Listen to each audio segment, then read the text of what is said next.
Cold steel flashes in twilight. The man's dagger disposes of his target in an instant. There is not even the opportunity for last words. The man is a nameless mercenary hired by his homeland. His job is to accompany a gifted assassin and assist her whenever she eliminates important figures. Before he can even sheathe his blade, he hears the sound of steel whistling through air behind him.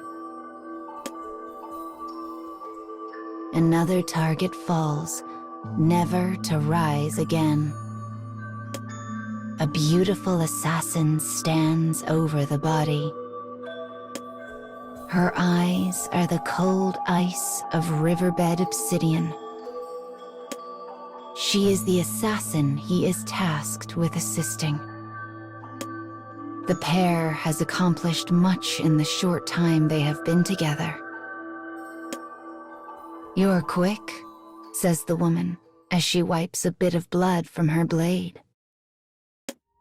It is a rare moment, for she is not the type to offer praise.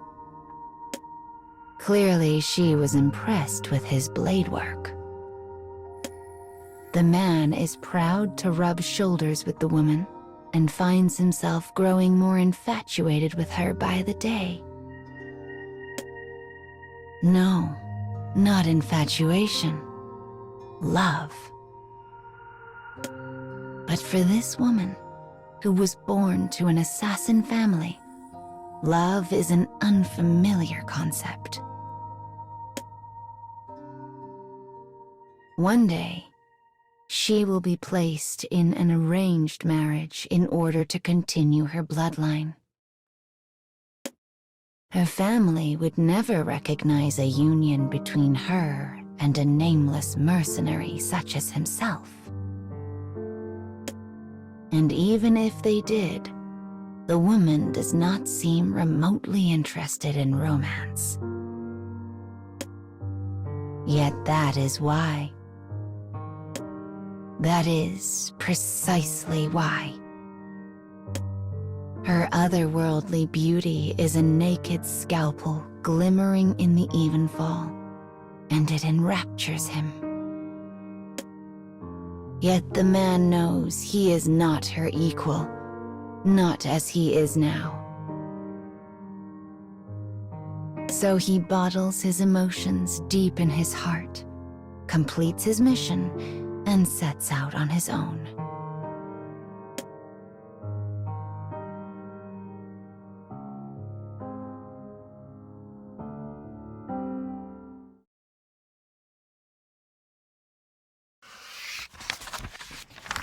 Years have passed since the mercenary and assassin last crossed paths. The man abandoned her suddenly, his torrent of emotions left unsaid and unmentioned. Yet the passing of time has not dulled his feelings. Indeed, they have only grown more acute with each rising of the sun. He has moved beyond attraction, beyond love. It is obsession now. He forgets the worth of all other things and uses his tenacity to discover repeated success in his trade. Eventually, his hard work pays off, and he finds himself the lord of a fine manor. And then, finally, the day arrives. The day of their reunion. The silhouette of a woman shimmers into existence. The figure moves with hidden grace and purpose. Her appearance has been disguised with false hair, heavy makeup, and a cloak. Her identity should be an enigma, a mystery. Yet he knows. One glance at those obsidian eyes is all he needs. She passes him without a word or look. Her presence is 1,000 icicles on his skin. He can sense her skill, feel it. She is something beyond all measure.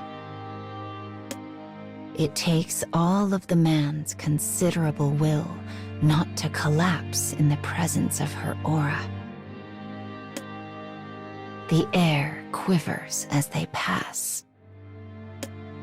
He reaches for the dagger in his pocket, but the woman slips past before he can act. He turns to watch her go, squirming with bubbles of delight. He has been waiting for this day. It is why he worked so desperately to gain fame and fortune enough to own his own estate, so he could finally become her target.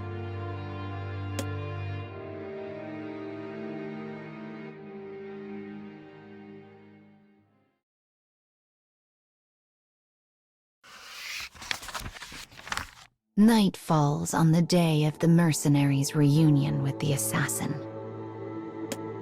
He waits for her in a bamboo grove lit by the haze of the moon. The dense thicket should prove an advantage against the woman's long robes. He has also surrounded himself with traps learned during his long years of mercenary work. Of course, she sees through all of this.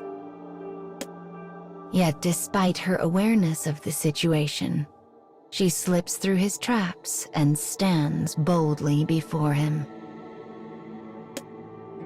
She is bewitching, moonlit rapture. His breath catches in his throat as he grasps his dagger.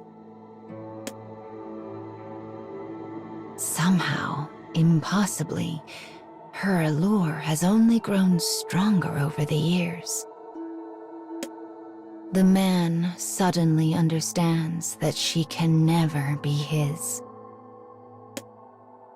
No, impossible. Such a thing would only serve to sully her beauty, as one might dull a blade while fighting a sandstorm. He has but one desire left. Though the woman has come for his life, he now intends to claim hers. Despite the thick foliage around her, the woman moves like liquid smoke through an infinitesimal opening. She is a wraith, a willow, a fiendish dread that slips and flickers like a goddess dancing on an ocean of endless ice. I am going to kill her. He burns this image into his memory, then quietly seals it away. And in doing so, in looking off to limitless futures, he knows that if this country ever meets its end, she will never again look upon another man. His dagger flashes, her katana gleams. A second strike, a third. The man's arm is grazed, but he deftly turns the attack aside and leans his whole being into his counter.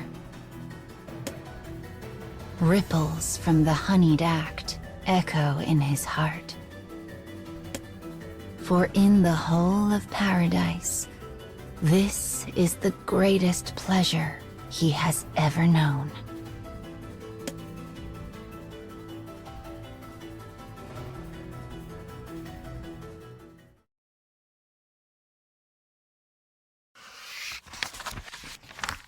Each time the man brandishes the dagger, he feels the woman's body growing ever closer to his own. Crimson seeps from her wounds to lie gleaming in the light of the moon. The woman staggers, her eyes empty. She has lost much blood. This is the peak of my pleasure. Yet, as the man grips his dagger and readies to end her life, he realizes something. His intellect is honed, sharp. His obsession deep, pure. These things have driven him to the brink of madness. And he is tumbling into endless hallucination. He rallies himself and dispels the illusion, reclaiming his sanity against all odds. But the moment the woman's katana grazed his arm, his fate was already sealed by the poison on the edge of the blade. His foggy consciousness desperately attempts to train his vision on the assassin. But she is a featureless blur. The man cannot read her expression. He does not know how she looks at him. Yet he keeps going all the same. I am the one who must end you. Fuel returns to his soul, and he brandishes his dagger anew. You should have stayed within the illusion, murmurs the woman. Her words drift through the air toward the man who lies crumpled in a pitiful heap. After so many years, his blade work had grown even more precise. And because she knew this, she did not wish to kill him. Instead, she wished only to render the powerful man powerless. Yet his intellect combined with her immaturity and ended up removing his future. I will remember your skill, she whispers. With a sad sigh, she takes her leave of the bamboo grove. The man's corpse gazes forlornly at the clouds that drift endlessly across the sky. And for reasons known to none, the smile on his face is brighter than the moon.